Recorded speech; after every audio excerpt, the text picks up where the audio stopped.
And by the way, whatever computer platform it could be running on. It doesn't have to be it could be anything. It could be somebody's laptop. As long as it's open and ready to receive requests, it will return data to you. This is called a web services server. It's a web services server. This guy is called the web services consumer. Okay. Now, if you're looking for a particular function, a web service function on the web, somehow we always have this term called API, which you know what API is. It's an old term, application program interface. You know what an API is, certainly, right? Somewhere along the way, and I can't exactly put my finger on it. Somewhere along the way, web services and API, the terms have become interchangeable. So a lot of times now, when you're talking to somebody who serves web services, they may say, we serve APIs. But they really mean web service. It's the same thing. They're interchangeable. Somehow that's happened over time. Now think about this. If you have RPG program calling another program running on I, RPG, certainly, if it's not an RPG program, whatever, you'll have a parameter list, and the other program natively understands those parameters coming in, and it knows how to return data back to program A. Because program B, or a computer, or a system, web services server B, may not be, and probably isn't IBM I, although it certainly could be, it doesn't understand the same exact parameter list. It's impossible, because they're different technologies, right? So we still need, or we need, some common way to get this data from A to B and then back to A again.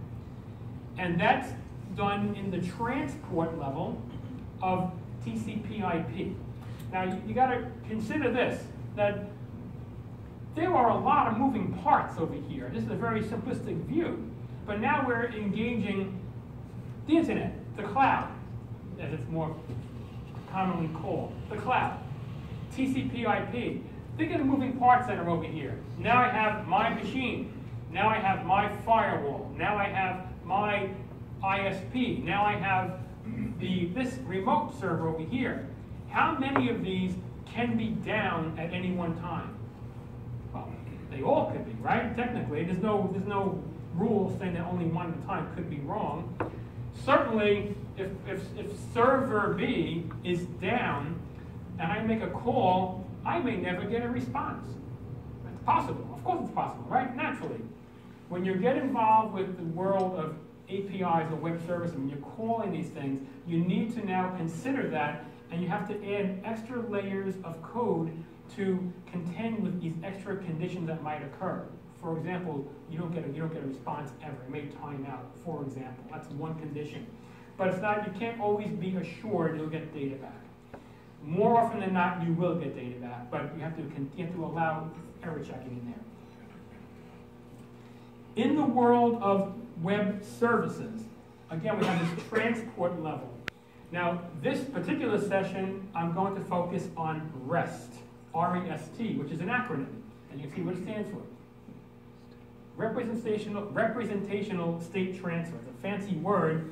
Basically, it just means that the way we call these services is very similar to the way you type in a URL in a browser. So think about this. When I have a browser up and I go to Facebook.com, you know, a browser is a very smart piece of software. It really is. You know, it's so common in our life, but there's a lot of things happening in a browser. Facebook.com, enter. It then goes out to the cloud, and it's going to find, it has to ultimately find the server that's serving Facebook.com. And it has something called DNS, Dynamic Domain Name Server. It has to find, well, where does that server live in the world so I can make the call? So it has to find its way first to that system. Ultimately, it does. It's going to send a request, and then the server is going to send back HTML, which the browser is then going to render for me and either have images or text or both, whatever the case is. That's the case of a traditional traditional browser session. In the world of APIs or web service, the URL, which is also called URI,